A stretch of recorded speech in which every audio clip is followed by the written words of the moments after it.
Hey everybody, here we are again in the garage looking at a DR in bits, but this is close to the end of the road because the forks are done.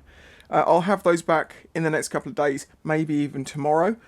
Everything I needed to do other than the forks, I have managed to get done in between other things. Not a surprise considering it's been months.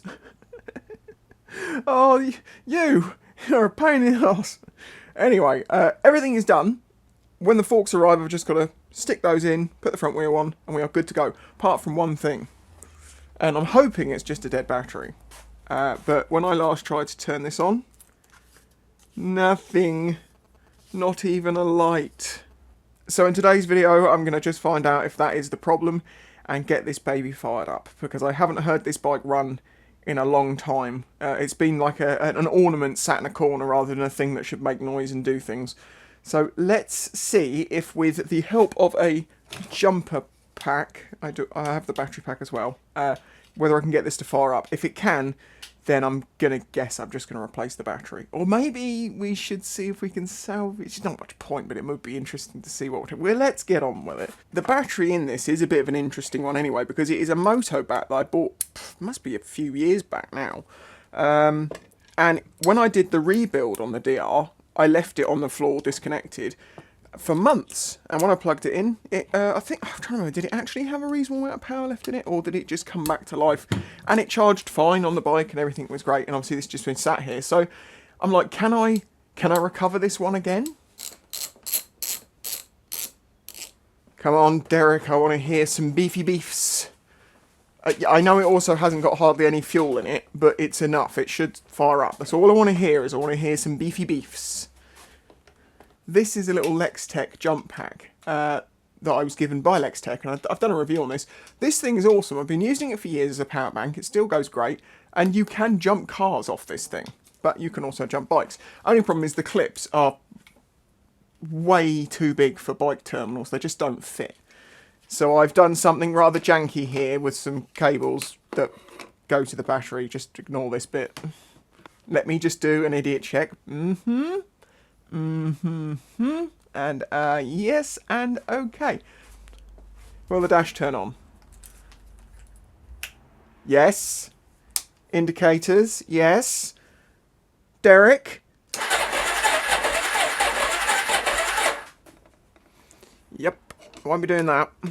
I used some very heavy gauge cable because I knew this was going to put a lot of draw through. I knew this bit was thinner, and I thought, oh, it'll be okay.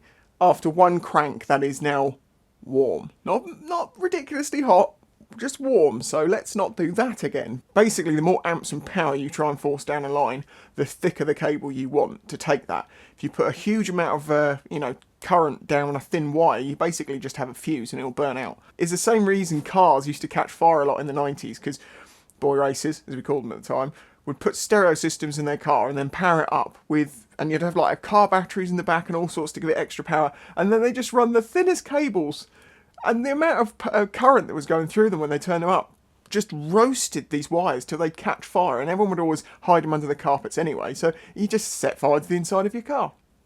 So, yeah, I'm just saying, don't push your luck, really. Those thin cables I was referring to and connected to were the optimizer cables. Optimizers are basically a thing you can plug onto a battery to stop it dying. This is also a slow charger. So what I'm going to do, even though this is probably not going to be the battery I keep much longer because it will probably not hold a charge, I'm going to charge it up and get this bike fired up. Because it sounds like it wants to fire up, it's just not got enough cranking power, and the DR needs a lot of cranking power. This is one of the reasons why a dying battery on a DR is a bit of a pain in the butt, because when it's hot, it will fire up. But when it cools down a bit, it's suddenly got so much more resistance. And you know that one time a bike won't start because it's too low to crank, it won't start again afterwards, well, unless you get lucky. But normally it's like, that's it. You're not getting it back on. There's nothing showing on the optimizer. So this battery is either completely noped, or it's so low that it's not registering for the first mark yet. But I don't know if that means it's taking a charge. So I'm going to stand here and watch this for a minute and just keep a check on things, make sure nothing's getting hot, and see if that first light comes on. If not, I think we're in the case of a new battery. Well, I think we're there anyway, but you can always try. Okay, that didn't work. And I also managed to find my multimeter. I know people have been saying, why haven't you checked it? I couldn't find this for the life of me. Well, I found it. That battery has 2 volts in it. 2. It's done. It's cooked. It's as cooked as a Christmas turkey on Boxing Day. So what I'm going to try and do is connect the power jump pack directly. Even though these clips are a pain in the butt.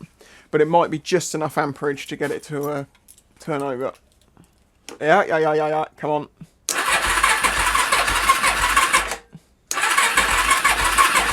Why? And suddenly my brain goes, this bike has a choke.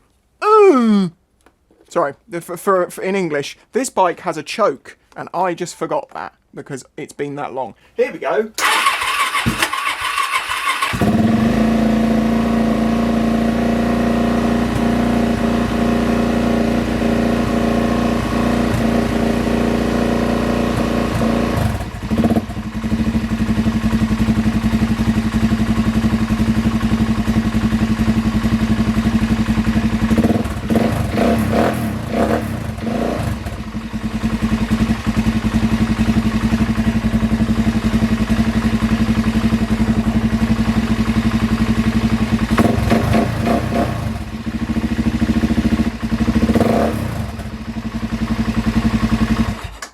I'm actually really impressed by that. As I say, there is virtually no fuel left in the tank. The battery's completely dead.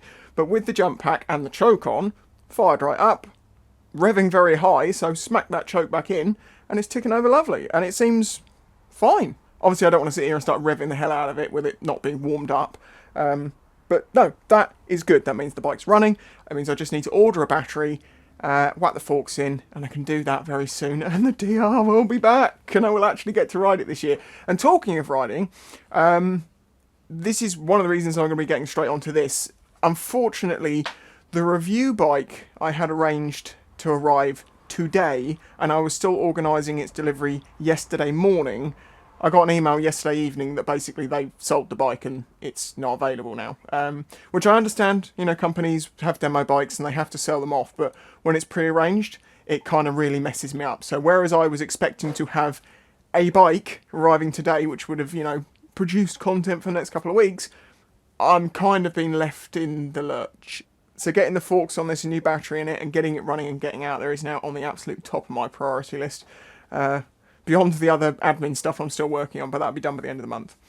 But yes, it's nice to know that it hasn't self-imploded in the time that it's just been sat here. Because, you know, the DR likes to do stuff like that. It really does. So yes, things have gone sideways to what was planned, but the good news is the forks are here soon, so we can work on getting this back together. Thank you very much for watching. There's a little update. Sorry about this, Derek, but although it's also your own fault, let's not get into arguments. Let's decided to leave it in the past. We're just going to fix you, and we're just going to move forward. Catch you next time.